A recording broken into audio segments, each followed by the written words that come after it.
I said our glasses. Look at us. We're like a couple of holy cow. Couple of old men. It's kind of scary. Well, it's only been 30 years since we did this for a semi-living. So what are you looking for? I was digging through the closet the other day, and I found this. It's called a day planner, kids. I don't know if anybody... What's this made out of? Is that paper? I think it's paper. Is that a tree? I don't know. I think that's what paper is made of. But anyway, I'm looking through here real quick to find us a top 10 list to see from 30 years ago. God. See which one might be even close to relevant. So just so people know what we're talking about, when we did the radio show 30 years ago, you were famous or infamous. One of the two. For your top 10 list, and you actually kept those. Is there anything relevant? I'm trying to see what... I'm pretty much going to guess no. No, it's not going to be relevant. You always had the coolest printing, That's what's going to be the fun part about it. I want to mention this before I forget it. Last week, I was looking through... when I got home, I watched the show, okay? And what a plethora of entertainment that was. Wow, that was 27 and a half minutes of gold. Yes, it was. But anyway, you had compared us to... I mean, you didn't compare it, but you talked about John and Paul, two of the Beatles. Yeah. And it made me, when I was watching it at home, I realized you were the one that told me that John Lennon was shot. I was on the air when it happened. Yes, you were. And I was in the music room waiting to go on the air. I was in there stealing records or something. And you came in there. You had just torn it off the wire. Yeah. You walked in and you said, check this out. Yeah. And it said John Lennon has been shot. Condition at this time is unknown. Dead. Yeah. And not yet. Not yet.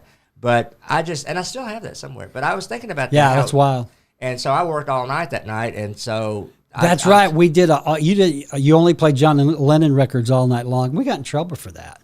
We did, didn't we? Yeah. You did. You basically threw the playlist out and said, "Hey, we're just going to play Beatles, John Lennon all night." Well, actually, I just put on a John Lennon album and went to the store for beer. But anyway, but that was just a everybody remembers a certain event in their life, and I remember that. That was obviously not for a while. But I eventually remembered it, and it was a special moment for us, Tim. It was, mainly because you went to the store and came back with something to drink. Exactly. But anyway, so one thing I'm excited about, I'm excited about is we have a new sponsor. Gee, we actually have a sponsor already. We kind of have a sponsor. That's kind of wild. Yeah, and I brought a T-shirt to prove it.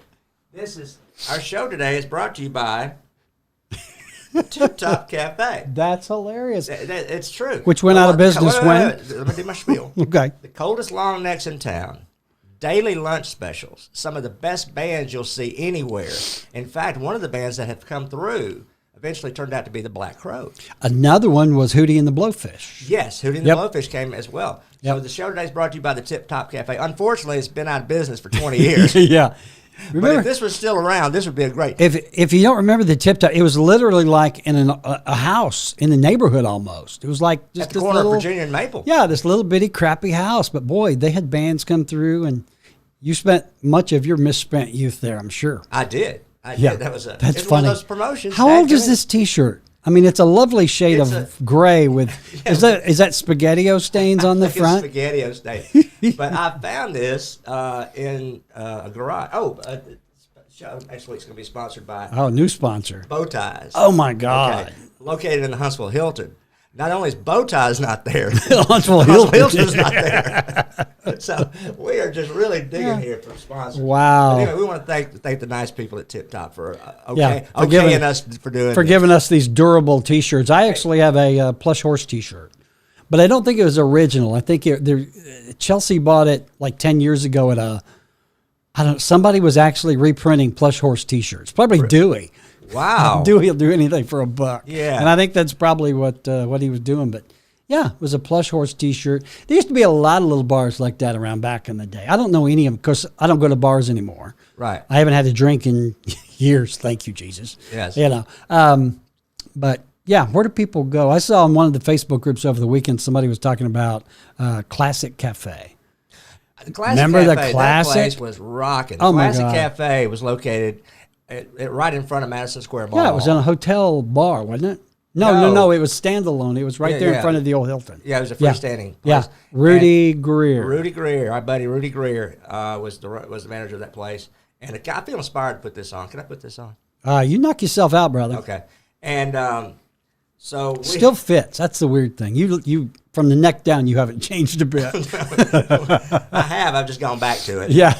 But anyway, let me go ahead. Do our sponsor justice here. Okay. Who owned the Tip Top? Do you remember? Yes. Lance Church and his brother Jeff Church. Okay. They're still around? Yes. They're in their 80s, but they're still around? They're still around. Funny. And what'd you ask me? I don't remember. We were talking about the Classic Cafe. Cafe, yes. And the Classic Cafe, that was a lot of fun because that was when karaoke first came to town. Yes. And we had karaoke contests. And remember, oh my gosh, that place was packed. It was rocking. That was every night. Yeah. I remember Joe Tannehill? Yeah. Joe always did Mac the Knife. Yeah, he's doing really well. He's living in Austin and I don't know, wife number 3 or 4. I don't remember, but they've been together a long time. Seem very happy. Call him and ask him if he remembers. I'll call him and ask him. He actually still posts videos of him playing guitars. Oh, really? Yeah. And but yeah, he used to get up there and do Mac the Knife. Remember? We just thought that was the greatest thing. We love Mac. I think I got really lit one night and tried to do Peaceful Easy Feeling. It was my one foray into karaoke. And after the first verse, I'm like, hey, please. I'm like, okay. Yeah. And like I said, karaoke was new in town, so everybody and their brother wanted to get up there and sing. And it was fun. We had a gong show, turned it into a gong show a couple times.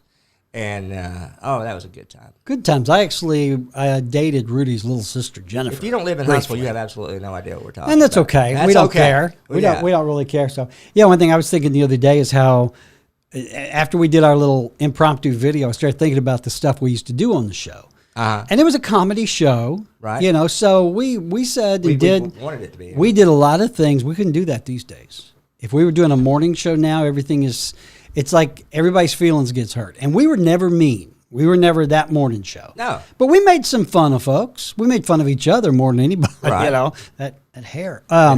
But, yeah, I mean, we couldn't. I wish it had stopped there. We couldn't. Yeah, well, I worked my way down. Yeah. But we couldn't do that show now, I don't think. I think, Well, it was a different world. I mean, everybody had a good sense of humor. People weren't as sensitive back then, I guess. Oh, my God. Nowadays, it seems like people are just waiting for a reason to get their feelings hurt. It seems that way. Why is that? I don't know. Are we more sensitive? Are we just looking for things to get upset about? Or? I guess the way to sum it up is people can't take a joke anymore. Yeah. I think that's it. I mean, everybody, it's not just us. I mean, that realm of comedy back 30 years ago was so completely, you look at it now, you go, oh my God. Oh yeah. And we can't go there. Yeah. But back then, it was an open game. Yeah, I watch a lot of comedians' podcasts on YouTube. And they all talk about that, about how they've literally had to redo their act because they're so afraid of somebody in the crowd getting their feelings hurt. Oh, yes. So doing stand-up, I look back now and in fact, I found some of the old stuff I used to do, and I'm like, oh my gosh. Yeah. I couldn't do that now. Can't do that now. I think it'd be really hard to be. It wasn't bad. I mean, it wasn't bad stuff. Well, I mean, that's the thing. We weren't mean. No. And it wasn't just us. It was just, I mean, it's just, you know what I think it is? I think it's social media.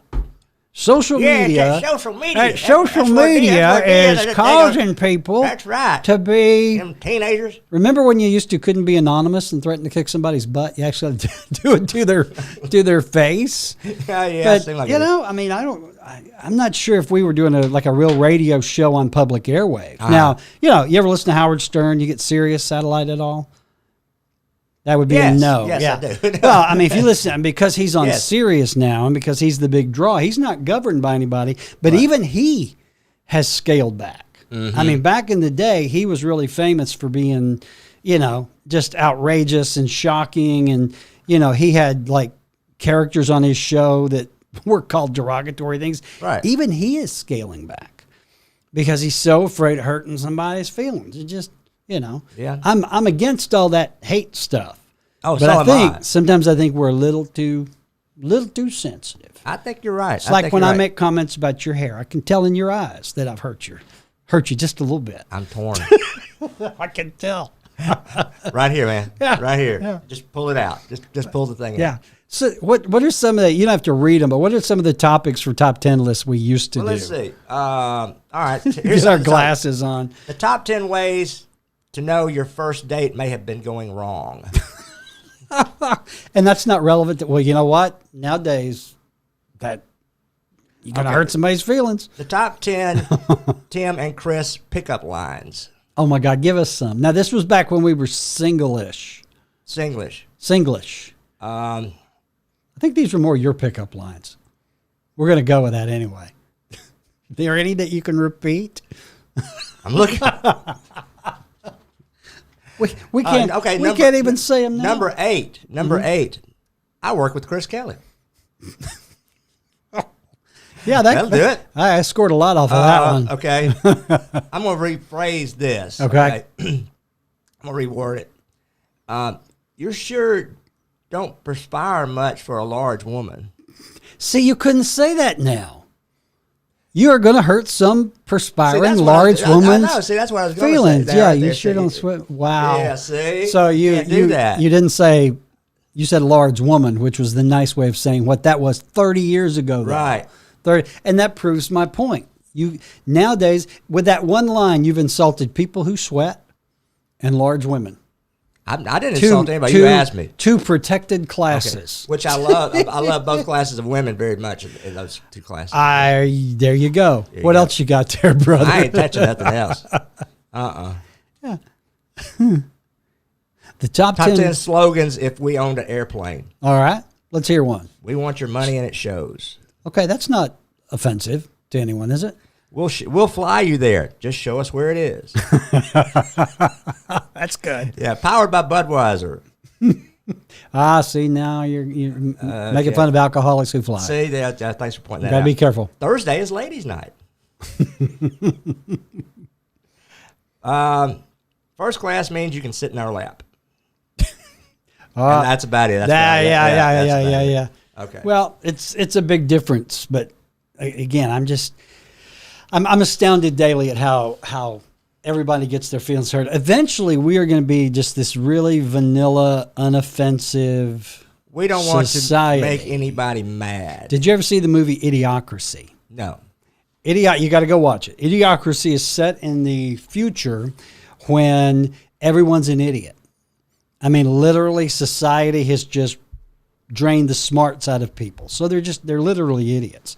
And this one guy, I don't remember what happens, but he somehow gets frozen and he comes back in 100 years and he has normal intelligence, but because of that, everybody thinks he's like an alien or something. Mm-hmm. So it's just really hilarious. I mean, I think Terry Crews is the president, right? You know Terry Crews, the big African-American gentleman from Game or Another. Yeah. Anyway, it's hilarious. You got to go watch it because society as a whole, if you have any intelligence, you're a terrorist, you're an alien. It's just pretty funny. And I kind of think that's where we're going. And I don't mean to get too serious, but I miss the good old days when we could make fun of each other and get away with it. Yeah. I mean, you and I still do. That's because we're on the same wavelength. Yeah. But some people are just very sensitive in this. Why is that? There's just, I don't know. Why don't you come up with a top 10 list? The top 10, I don't know what would be unoffensive. The top 10 unoffensive things you could say to a large girl. Well, no. I did come up with a subject, and I never really followed through with it. But I thought the top 10 ways to know you're not Tim's love child. Oh my God! And then I started thinking, well, I'm going to offend his family. Yeah. And I dropped that idea pretty quick. That's I mean, you can't. There's so many things that you can't do. Well, you can't. I know you can't. You can't talk about. I mean, race is out of there. Sex is out of there. I mean, what's left? This may be the last show we ever do because we can't think of anything unoffensive to say. Can I go home now? Can we talk about sunflowers? You like sunflowers? Yes, sunflowers. I do too. Sunflowers are really You like sweet. sunshine? Sunshine. I like rainy days. Yeah. Yeah. I like rainy days and Mondays. but then they always get me down. Yeah. So I know what you're saying. Sunshine on my shoulder makes me happy. Me too. Me too. And you can always say goodbye, Ruby Tuesday. Yeah. Ruby Tuesdays. You remember that place? Yes. That's a blast from the Boy, past. talking about coming back. I'm trying to get us back on track. Yeah. There was a Ruby Tuesday. Ruby Tuesday first came to town. They were on Governor's Drive. In that little bitty place right there close to the interstate. And that place was packed. Always packed. I mean, are there even any bars around anymore? I guess now everything is breweries. Breweries. Craft beer. Let's go to a brewery. Let's go to a brewery. I want to go someplace where they brew the beer. Yeah, I watch you brew. I just want to go where. I mean, it's like going to watching people make fondue. Just give me a beer, pop one, hand it to me. But that is all the rage. The city's a lot different than it was back then, brother. We've grown in a lot of good ways, though. Well, there's a lot of microbreweries, and there's breweries. Yeah. Are you a beer drinker? I enjoy beer. Do you? I like it. Yes. Yeah. Do you like the microbrewery? You like to go out and try all the craft beers and that sort of thing? I'm a lightweight. So you're a novice. I guess so. Yeah. I can. Yes, I can. I like. I don't do that on a regular basis, but if it's offered to you, sure. I don't. When it's offered to him. But yeah, unless you're buying me one. But like I said, I'm a lightweight, so I can take. I have had sampled beer that was so strong. Yeah. That one gulp. I'm done. That's it. That's it. I'm done. So I don't know. I like the light beers. I don't like the dark beers. Yeah. I have a friend that actually distills his own whiskey. Oh yeah? Yeah. Yeah. He's got a little. Know this guy? I don't know. We'll talk about him off the air. Okay. I don't want to hurt his feelings. But no, I mean he has a place in Low Mill that he distills. Oh really? I mean he does it legally. Uh-huh. And and the demand for his whiskey is great. Apparently. Wow, that's wonderful. Never would occur to me to start a distillery. Although I come from a long line of people who had stills in the mountains. Have you ever had moonshine? I have had moonshine back years and years ago. It's like drinking turpentine. It's terrible. Yeah, we went last year, my wife and I went to Gatlinburg. And we went over to Pigeon Forge. Yeah. And they have the place that makes moonshine. Wait, we're playing Mad Libs. I know, I was trying to think of the name of it. Jack Daniels? That's nowhere near Pigeon Forge. That's nowhere near Pigeon Forge. That's the other way. But anyway, the place that makes moonshine. And what they do was you can sample for like $5. They'll let you sample like 7 different. Ooh. Oh, yeah. And you're lit by the time you leave, well, I would assume. It's a big square, and all the guys line up around it, and girls line up around it. And the guy came out, and he said, okay, we're going to start you out now with the strongest moonshine we have. Okay. And so they gave us, What makes moonshine? Is it just the name for homemade liquor? Let me finish my story. Oh, okay. And so they gave us all moonshine. Then he said, okay, go. And did that, and I'm done. That's it, huh? That's it. Tapping out? Yeah, that's it. I'm tapping out. Yeah. I just can't do it. So moonshine is typically, back in the good old days in the mountains, it was corn mash that they would make into. It wasn't a whiskey, was it? It was just it was like a gasoline. It was like I remember drinking my back in the day when I was young. I had an Uncle Buddy, and my Uncle Buddy would drink anything that you put in front of him if it could get him drunk. Wow. And he actually made his own moonshine down in the field behind the house. And that stuff was, I mean, literally, you get near it and your eyes water. But he would drink it like water, Uncle Buddy, and never get drunk. He had an immunity to it. My grandfather made home brew. Yeah. And he put it in RC Cola bottles. And I remember we were down at my grandmother's one night, and we were eating dinner, and, your grandmother always lays out this big spread. Yeah. And everybody was around the table ready to eat, and Papa had his moonshine. I mean, his homebrew. And I asked him, I said, Papa, what is that? He said, son, you want to try it? And he looked at my dad and said, sure. so your dad's like, whatever. Yeah, whatever. He's only 7. It doesn't matter. It doesn't matter. Yeah. And so I took a big swig of this stuff, and I'm not lying to you.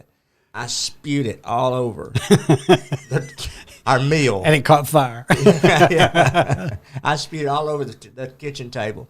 And I mean, it was horrible. Do you remember I don't remember was that your very first taste? Yeah. Wow. Yeah. I didn't like it. Yeah. My old man was a big drinker, but he was only beer. He limited his alcoholism to the brewed goods. How grown up was he? You remember him? Yeah, right? yeah. Yep. But I remember my other than sips that I had stolen from him, because I didn't really like the taste of beer. Of course, I was a child. I probably wasn't supposed to. Right. But I remember my first beer that I actually had to finish because of peer pressure. Because I was probably 13 or 14.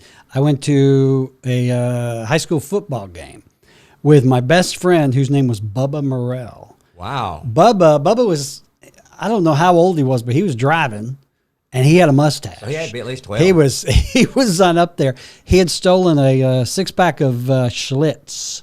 Remember Schlitz? Mm-hmm. Stolen a six-pack of Schlitz from his dad, which he knew he'd get the crap beat out of him, but he didn't care. Yeah. And so we are at the football game, and Bubba goes, "Let's go out to the car. I got to show you something." And with Bubba, you didn't know if that meant, somebody in the trunk or what, right? I mean, he was the nicest guy. You wanted to be his friend. You didn't ever want to be his enemy.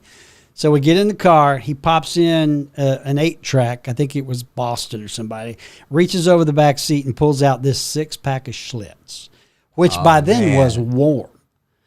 Even when it was ice cold, Schlitz was not a really good beer. But right? That's what everybody drank it. You know why they called it Schlitz? Because it rhymes with I mean, I don't want to know. So Bubba's like, "Hey, there's 3 for me and 3 for you." And I'm like, way to go, Bubba. Wow, my man, he's a sharer. And I'm like, no, I'm good with an 80-20 split.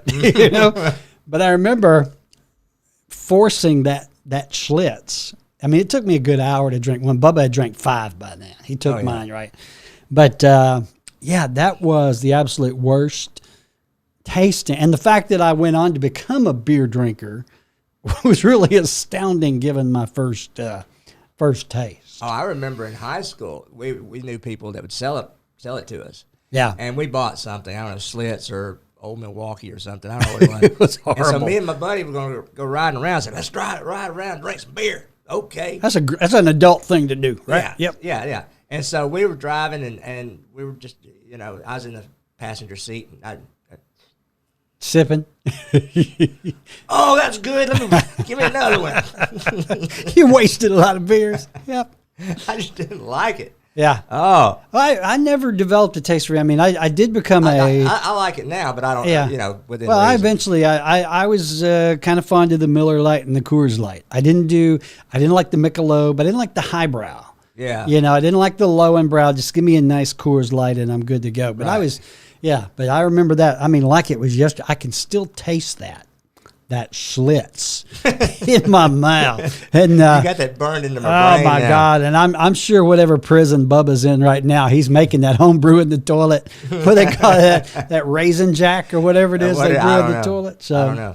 Yeah, fun times. Yes, fun. It was. And thank you for taking me down that memory. Well, for some reason, when I get around you, I just head down memory lane. Now, granted, I'm drunk and I'm driving off the road. So, anyway, things are good with you. Otherwise, are you yes, you back to work and everything? Oh yeah, everything's fine. Everything's good. We're just being cautious about everything. Okay. Sorry I didn't wear my mask in here, but I really don't care that much about you. Me too. Yeah, I will say back at you. I'm immune. I got Schlitz in my system. So maybe next time we can talk about some other things going on, because I had a really weird experience Friday. I had to drop my lovely wife off at the ER with gallbladder problems. Oh no! And it was really weird just to drop her off and not be able to go in and do it. I mean, it was. I went back home. It was great. I lived 5 minutes away. Of course. But talking about the way things have changed since we did the show years ago. Let me tell you a story real quick. Yeah, go ahead. Last time I saw lovely Melissa, she is. It is Melissa, right?